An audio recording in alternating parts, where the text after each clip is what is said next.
Et voilà qui nous mène à la page politique du 19-20 consacrée à une personnalité de notre région Centre-Val de Loire. Aujourd'hui, c'est Caroline Janvier qui a accepté notre invitation. Bonjour. Bonjour. Merci d'être avec nous. Caroline Janvier, vous avez 36 ans, vous êtes députée de La République En Marche dans le Loiret depuis l'année dernière. Un mot d'abord sur le reportage que l'on vient de voir, cet adhérent déçu par votre parti. Est-ce que vous, aujourd'hui, vous regrettez de vous être engagé dans les rangs d'Emmanuel Macron ? Non, pas du tout. Déjà pour une raison simple, parce que nous mettons en œuvre depuis 18 mois ce pourquoi nous nous étions battus, ce que nous avions défendu comme projet. Et je voyais effectivement cet adhérent qui citait la hausse de la CSG. Ça faisait par exemple partie du programme que l'on défendait. Avant de poursuivre notre entretien, je vous propose que l'on regarde ensemble votre portrait en 5 dates clés. Il est signé Faïza Garel. Caroline Janvier, vous êtes née en 1982 à Nantes. Cette année-là, en France, le travail hebdomadaire passe à 39 heures. Et le premier bébé éprouvette naît à l'hôpital Béclair. Un an après son arrivée au pouvoir, François Mitterrand lance une campagne de nationalisation des grandes entreprises françaises. Un an plus tard, votre famille déménage à Tours où vous restez jusqu'au bac avant de poursuivre vos études à Paris en 2000. Hippocagne au lycée Jules Ferry, puis Sciences Po.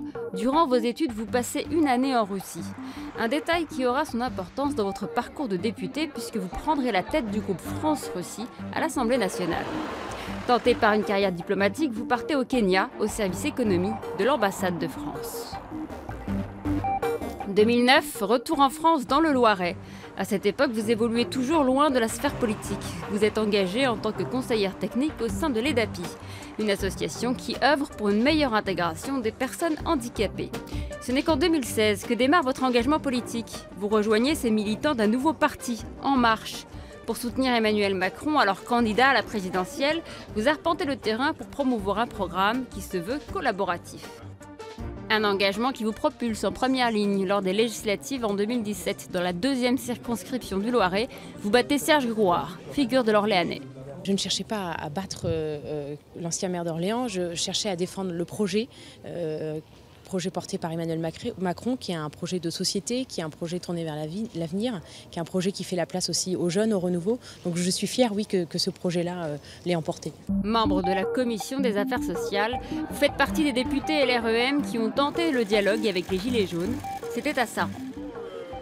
J'ai pu entendre des motifs de contestation très différents. Alors j'entends une colère générale autour de la question du pouvoir d'achat, des taxes de façon générale, avec une incompréhension sur l'utilisation de ces taxes. Donc ça, je l'entends. Maintenant, voilà, je suis aussi inquiète sur le fait que ce type de mouvement, ça peut dégénérer, que quand on arrive sur de la violence, sur des blocages qui sont généralisés, sur des accidents, sur éventuellement des décès, ça, c'est une situation qui est satisfaisante pour personne. 3 semaines après cette rencontre, c'est sur Twitter que vous exprimez votre inquiétude devant la tournure que prend cette révolte populaire.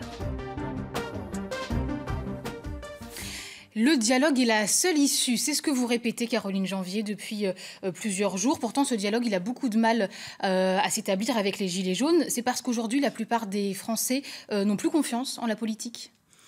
Oui, et en même temps, encore une fois, dans ce mouvement, il y a quelque chose de très citoyen qui a rassemblé des gens. Beaucoup de Gilets jaunes me témoignent du plaisir qu'ils ont eu à échanger, de cette unité, de ce collectif qu'ils ont su créer.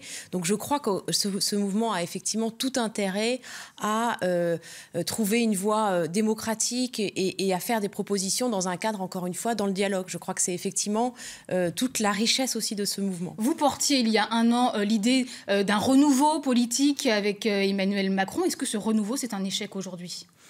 Je crois qu'on ne peut pas dire après 1 an et demi sur un quinquennat de 5 ans que c'est un échec. Il nous reste encore 3 ans et demi pour montrer aux Français que voilà, nous appliquons ce que nous avions dit et que nous allons changer les choses. Effectivement, aujourd'hui, on ne peut pas nier le fait qu'on est dans une situation difficile et que les Français ne comprennent pas et rejettent ce qu'on fait. Donc il faut qu'on évolue, qu'on les entende et qu'on propose des choses face à cette colère. Alors, on l'a dit, Emmanuel Macron doit s'exprimer dans un peu moins d'1 heure devant les Français pour tenter de mettre fin à la crise des Gilets jaunes. Qu'attendez-vous de cette allocution?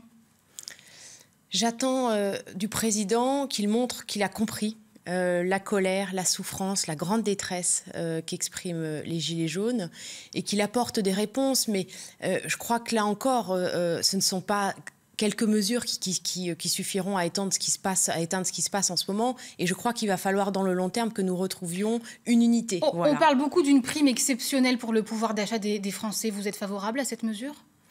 Tout dépend comment elle est conçue, comment elle est financée, parce que c'est toujours ça la difficulté, c'est comment est-ce qu'on finance les mesures qu'on... Donc effectivement, pourquoi pas une mesure, mais il faut voir comment on la finance. La ministre des Transports, Muriel Pénicaud, a aussi évoqué une prime mobilité pour tous ces Français qui sont très dépendants de leur véhicule pour aller travailler. Ce serait une bonne chose pour vous, dans une région comme la nôtre, qui est aussi très dépendante à la voiture ? Tout à fait, pour tous les gens qui ont effectivement beaucoup de kilomètres, qui n'ont pas d'autre choix que de prendre la voiture. Oui, intégrer cette contrainte-là, ça me paraîtrait une piste intéressante, tout à fait. Alors on entend pas mal d'indiscrétions du côté de l'Élysée ces derniers jours. Emmanuel Macron regretterait notamment cette mesure qui a été beaucoup décriée, l'abaissement de la limitation à 80 km/h sur les routes secondaires au mois de juillet. Est-il possible qu'il revienne sur cette mesure ?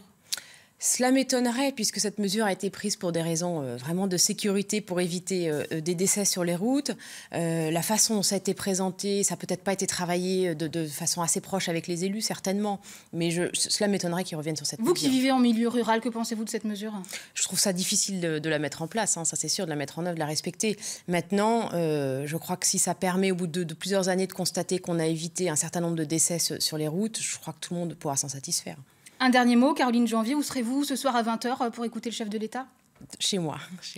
Merci beaucoup d'avoir été l'invité politique du 19-20 ce soir. J'ajoute que la semaine prochaine, je recevrai Hervé Novelli, le maire Les Républicains de Richelieu, en Indre-et-Loire. Merci. Merci.